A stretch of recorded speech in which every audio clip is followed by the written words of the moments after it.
Kamusta kayo dyan? Alright.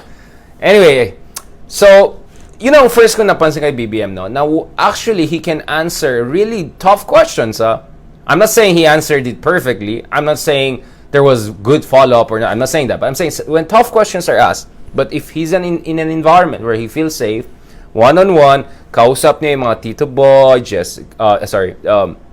Corina Sanchez types, he can articulate his ideas pretty okay and pretty confidently, no? So, he was asked very tough questions. So, tingnan mo kay BBM, no? Yung isang tanong sa kanya, ito bang kampanya mo? Is this a campaign of vindication? Na i-prove mo na, hindi, mali lahat ng mga sinasabi nila sa Marcoses, tama po kami. So, anong sagot ni BBM? Sagot niya, whatever na gagawin niya. I'm not saying I agree with him, I'm not saying I agree. I'm just saying, ang sinabi ni BBM is that whatever na gagawin ko today or bilang presidente, if ever mananalo siya for the next 6 years, will not change the historical facts about yung ginawa ng tatay niya.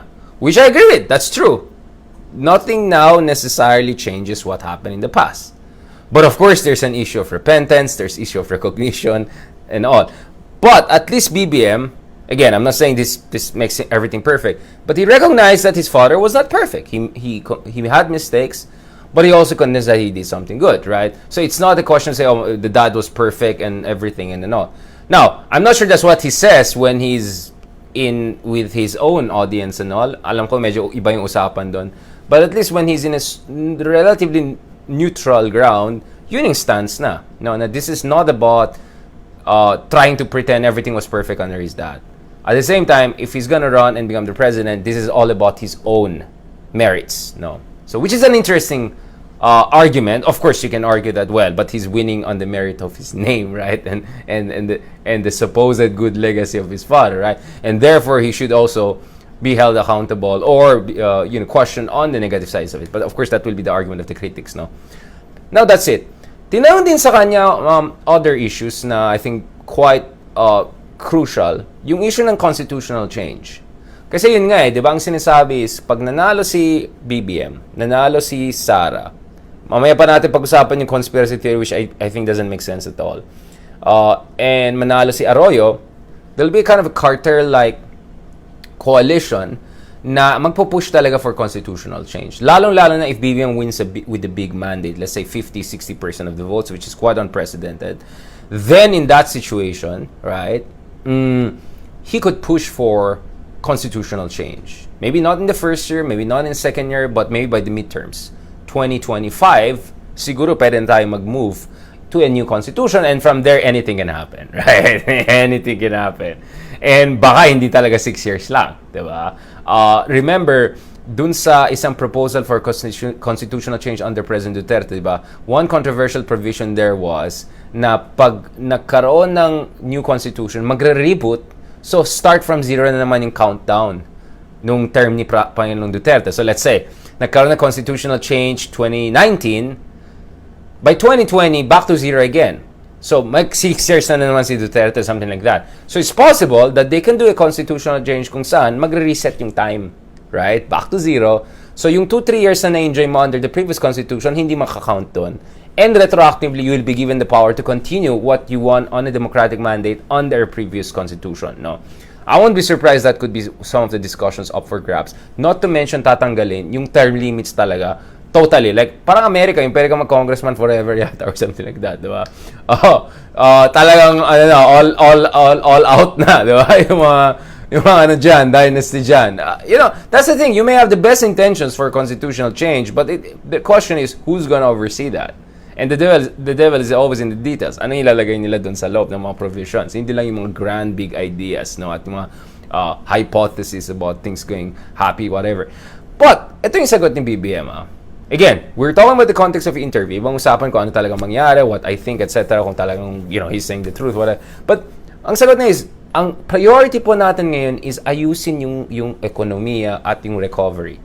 So, BBM is projecting this image of let's focus on the most urgent issues and full recovery from pandemic. Huwag na natin pag-usapan yung mga napaka-controversial, divisive issues, including constitutional change.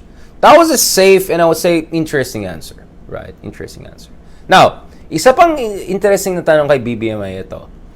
Tinanong sa kanya, what if disqualify ka after nung election? Sorry, nabubula ako. Maaga ako nagising, nagpaano ako, anyways, medyo pagod tayo, but sabi ko habol ako dito sa rated meta na to eh. Yung tinanong sa kanya, what if ma-disqualify ka after elections? Ayan, hindi na ako nabubulot. Pwede maging presidente si Sara niyan. And yung sagot niya is very nonchalant, right? Which is, yeah, that's very possible. And I take this thing seriously at inisip ko talaga yan. So hindi siya yung bravado, yung mayabang, talagang hindi tayo ma-disqualify, tamang-tama po tayo. And at the same time, he spin that into his favor to signal confidence in Sara. Na okay, kung at least si Sara, maging president, confident ako sa kanya, no? Now, I know may mga critics ng BBM and Duterte administration are coming up with this conspiracy theory that is actually the plan. Let this guy win and then disqualify him, then put, I don't know, Sara there, etc. And I won't be surprised if some Sara supporters may have some ideas also. But, ang take ko dyan is, that's nonsense. The moment BBM wins, tapos na. Bandwagon na sa kanya yan. Lahat ng tignan kay Duterte, he only won 39% of the votes. Boom! PDP laban went from 3 to what? To 300 coalition partners sa Congress. Tignan mo nangyari. Lahat nagbandwagon sa kanya. If BBM wins with 50-60%, majority of the votes, naku po, the bandwagon will be even bigger. At sa tingin niyo, mga supporters ni Bongbong Marcos, papayag sila, i-disqualify lang siya. At kung ikaw sa commission election, again, I'm not saying this is the case, but if the conspiracy theories that yung commission election will just try to bend to some political conspiracy, which I'm not saying that's the case, well, by the time na panalo si BBM, yun na yung winner. Doon na kayo tataya, diba? If you're a politically motivated actor, you're gonna look at sinong winner, sinong panalo. Kung si BBM na panalo, bandwagon na sa kanya. Diba? Bakit? So, walang sense yung sinasabi na pwede siya i-disqualify pag nanalo. Tapos na ang laban. Kung dapat i-disqualify siya, if you believe he should be disqualified, if my basis for that, ngayon na yung time, hindi later after elections, no? So for me, that completely misses the point, right? And then ano pa bang tinanong kay Bongbong? Marami pa naman ang tinanong sa kanya na basta in general, he seems very comfortable in that kind of format. And I kinda pwede ko makita,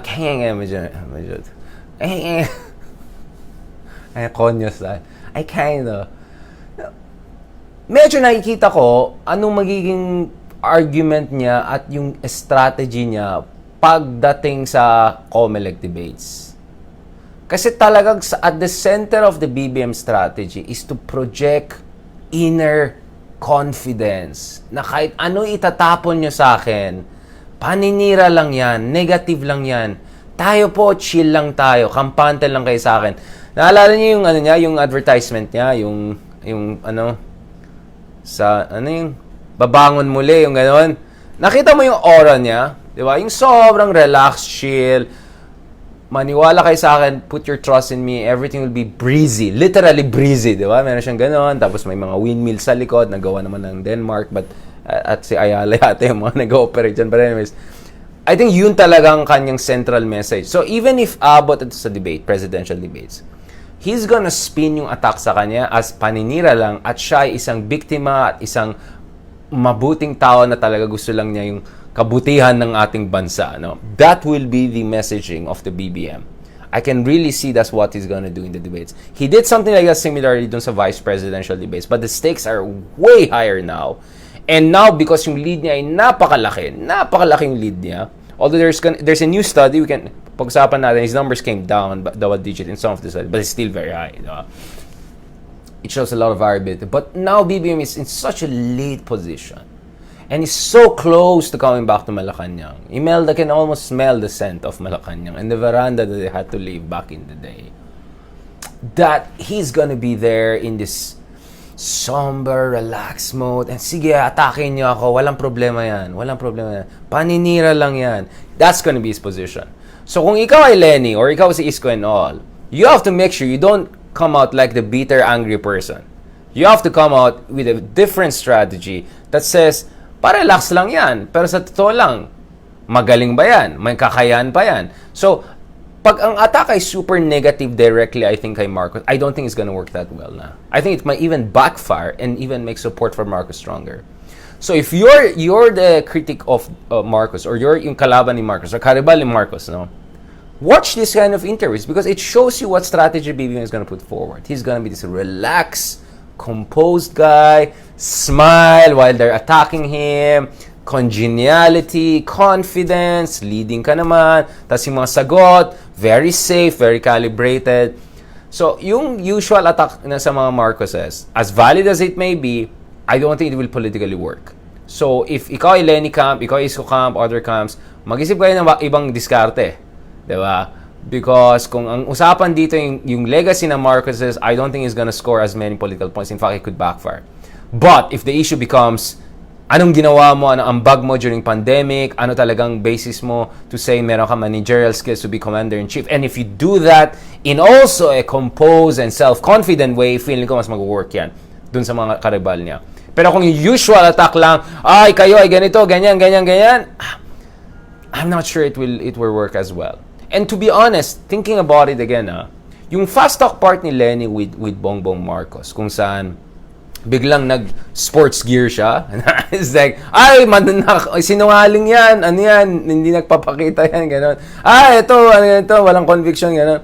You know, that fired up the base, sure, but I'm not sure it's scoring points with the median majority voters. I don't think it works. If you're Lenny camp, you have to make sure you calibrate that approach. No? As much as you want to fire up your base, you have to make sure you're also reaching out to yung mga hindi pa sila sigurado kay Lenny. Parang third choice nila si Lenny or second choice nila si Lenny. Maraming din na never Lenny or never Dilaw, Pinklaw. So wala yan. Wala nang chance yan. But meron pa rin yung median voters na iba na pwede pa rin kay Lenny pero ayaw nila yung mga attack lang. They're looking for something else, right? They're looking for Lenny to talk about her programs, her competence, and also with confidence and all.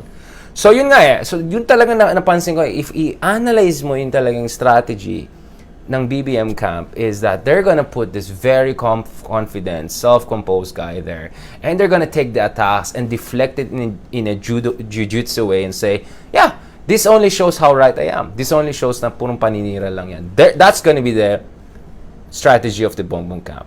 So you have to come with a different way if you wanna chip away at his lead, no?